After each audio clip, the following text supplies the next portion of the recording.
This is TWiT. I'm Jason Howell. What do you get your favorite geek who already has everything? Well, I know just the thing. It's a Club TWiT gift subscription, of course.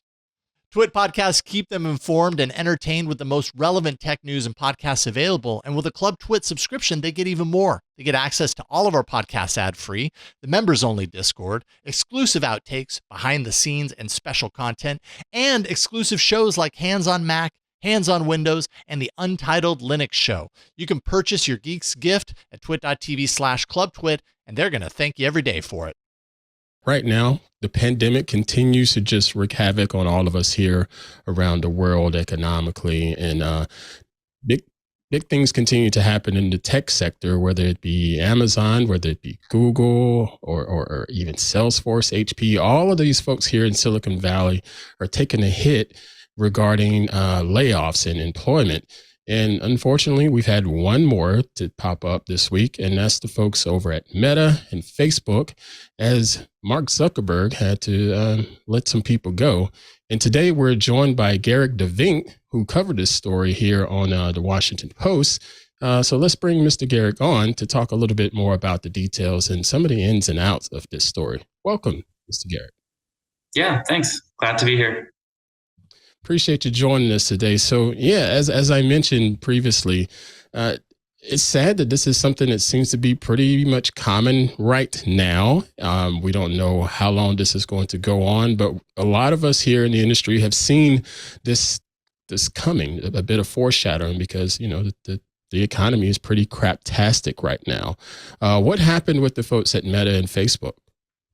Yeah, so Facebook laid off around 11,000 workers this week. That's about 13% of their workforce. It's a lot of people. It's a small town's worth of people. But it's also important to remember that Facebook, they hired about 15,000 people a year, every year for since the beginning of the pandemic. So the pandemic started, and we all thought those first few weeks, wow, is this finally the big economic crash that we've kind of been putting off or waiting for since the financial crisis way back in 2007, 2008. The stock market has just been booming, and tech companies in particular have really benefited from that, just getting bigger and bigger and bigger, hiring tens of thousands of new employees. But then what happened is the government stepped in, in 2020, put a bunch of stimulus into the market, lowered interest rates so that if you wanted to get new investment capital, it was really easy to do so. And a lot of people were spending time at home, spending more time online, buying all their stuff online instead of going to real stores. And so the tech companies, including Facebook, just doubled down with investment. They poured all sorts of new money into building out their products, into hiring people, hiring new salespeople, trying to kind of get out there and take advantage of this, big boom in tech spending, internet spending. And now that for many people, the pandemic is sort of over, at least in the minds of a lot of people, they are going back to work. They are going back to real stores. A lot of tech companies are struggling. The revenue growth that they've seen the last couple of years have sort of fallen off a cliff. And Facebook called out that change. They said, look, at the beginning of the pandemic, we thought that this was going to be sort of a once in a generation change in the way people behave, that they're going to spend a lot more money through tech companies rather than through real life brick and mortar stores. And so we invested to take advantage of that. And now we're looking at the data and seeing that, it hasn't really changed. We're kind of back to where we started. And that's why we need to lay off all these people. And so there's a bit of a few asterisks with that explanation, but that's the main one that Facebook is giving right now.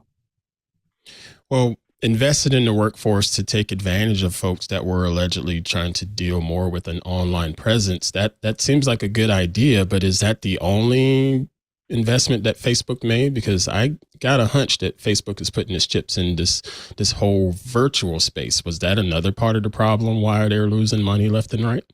Yeah, I mean, Facebook has invested a lot of money, in the billions of dollars in the metaverse, and so from their perspective, they believe that the next frontier of technology is not going to be on computers or on TVs or on our mobile phones, but is going to be in the metaverse, sort of these virtual worlds that we might interact with through, big VR glasses or augmented reality glasses, where we're sort of, moving through the world, but also seeing tech. Or, instead of going into a physical office, you might put on a pair of virtual reality glasses and tap into an office meeting through that. And so they're definitely the biggest company that has really invested in this future. A lot of people think that they are making a huge mistake, that the metaverse is not really, going to happen in the way that they want it to, that, the technology isn't quite there yet, that people aren't that interested in it. But the company has said, look, we're making a big bet on this. And Mark Zuckerberg, the CEO, has even reassigned a lot of his employees who are working on other things to work on metaverse projects. And so the stock market is really skeptical of this metaverse plan. And they have actually, a lot of big investors have pulled their money out of Facebook stock because they just disagree with Zuckerberg that is what the future is going to be, or at least that it's going to happen as quickly as Facebook is planning for it to happen. And so Facebook stock is sort of, worth a lot less, even compared to other tech companies. You mentioned other tech companies who are also struggling, Google, Amazon, Apple, they've all seen their stock go down this year, but Facebook has been really hard, particularly hard hit, to the point where, although Google, Microsoft, Apple are still among the, top 4, 5, or 6 most valuable companies in the world, Facebook has totally dropped down that list. They're now worth less than companies like Coca-Cola or Home Depot or Pfizer, still giant corporations, but, companies that were never at the level of, big tech, and Facebook has sort of dropped down. So I do think that as their stock price falls, it becomes harder for Facebook to attract new employees, because a lot of the benefit to working at a company like that is that you get paid in stock. And so you're like, oh, I can make a lot of money by working at a company whose stock is worth a lot of money. But as Facebook's stock keeps falling, that becomes more difficult for them. And so, they need to cut costs, or at least they need to cut costs to sort of signal to Wall Street, to investors, hey, we are going to focus on making this company more profitable. We know you don't like our metaverse plan, but how about we cut costs and make ourselves more profitable? Does that maybe make you interested in investing in our stock again? So I think there's a few things going on here. Well, I'm co-host on another show here on the network called This Week in Google, and we have a lot of fun. I probably shouldn't say fun, but we bring up a lot of discussions about Google killing things off. They have all of these different products that they just sort of brainstorm and throw out into the wild and see if it sticks. And most of the time, they don't, because there's really no support there from a leadership standpoint. So these products get killed off. Well, with Facebook laying 11,000 people off, does that mean that they're going to take some of the limited resources now to just sort of push towards this metaverse, as you said, or is there anything else that Facebook could work on to sort of, entice people to come and make more investments in them, and saying, hey, we're more lean and clean right now. We've trimmed the fat, if you will. So we're a worthy company right now. Just stick it out with this, because this metaverse is going to work. And also, how long is that wait? How long is it for Facebook to sit back and say, you know what, just ride it out. The metaverse is going to be great. Is it 5 years? Is it 10 years? What are your thoughts? I mean, those are all really good questions that I don't think anyone has an answer to. And if they do, they are probably using it to invest, and they're going to be a lot richer than you and I in a few years. So, right. It's, I do think it's interesting to sort of compare these two things, where Facebook is saying, oh, we overinvested in e-commerce and digital advertising during the pandemic, and it didn't play out the way we thought it would. That's why we need to cut costs. But at the same time, they're putting money into the metaverse, which is the thing that people are actually skeptical about, right? So I do think there is sort of, it's a pretty nuanced picture. And you could say, oh, well, if you really wanted to cut costs and to sort of, go back to basics, you would cut costs on the metaverse side. But there's no real indication that that's what they're doing. I mean, the company seems quite committed to this plan. I think, losing 11,000 people, I mean, those people were all doing real things. And, I definitely think a lot of people look at Silicon Valley companies and they feel like they are too big, that there is too much fat at those companies, that there might be a lot of people who it's unclear what exactly they do. And there's probably some truth to that. But of course, those people themselves weren't seeing it that way. And I do think that, it raises questions about, how much Facebook can sort of respond and continue to improve its core products like Facebook Instagram, WhatsApp, especially since they are focusing on the metaverse. Does this mean that those products that people are already starting to say, hey, I'm going to leave Instagram because I'm going to spend more time on TikTok, or I find TikTok to be more entertaining. A lot of people, especially in the younger generations, already don't spend any time on the core Facebook app itself.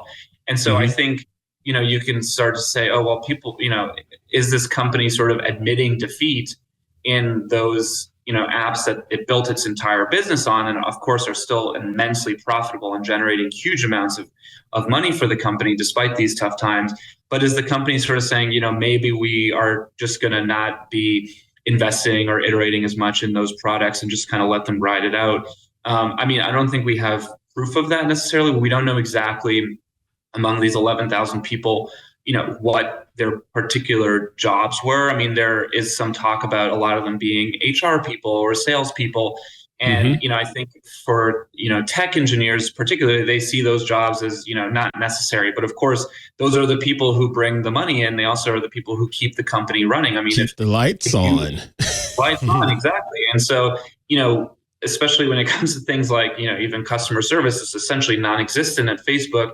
If you lose your account and you need to contact someone at Facebook to get it back, good luck. I think problems like that will only get worse because the company is not going to be, they won't be investing in those sort of things on the side now that they have fewer employees. And before I let you go, I want to comment about, okay, we just recently had the midterms elections here. And for the last handful of years, whenever there's any election, whether it's the presidential or midterms, Facebook was always top of mind. Everybody was talking about something they saw on Facebook. Every news outlet said something they saw posted to Facebook.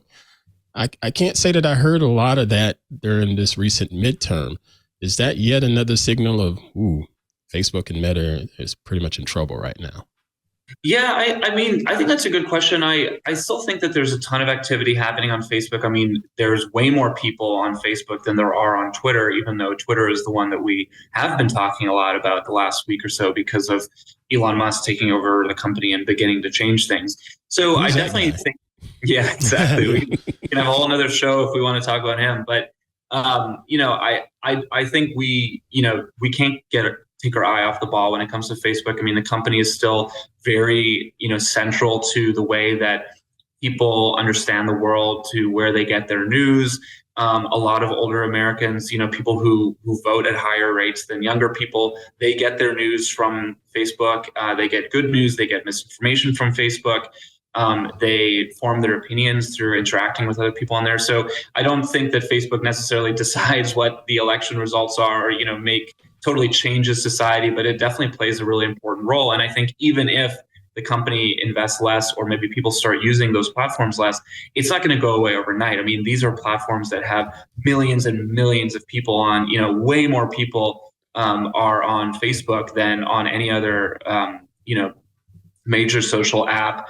And, definitely more than the numbers of people who will, read a newspaper or even watch TV sometimes. And so I think we have to sort of, keep holding Facebook accountable for that misinformation, especially when it comes to elections and hate speech and racism. I don't think these issues just go away because the company is in a difficult place financially. I think there's actually concern that they may be investing even less in content moderation and increasing those policies.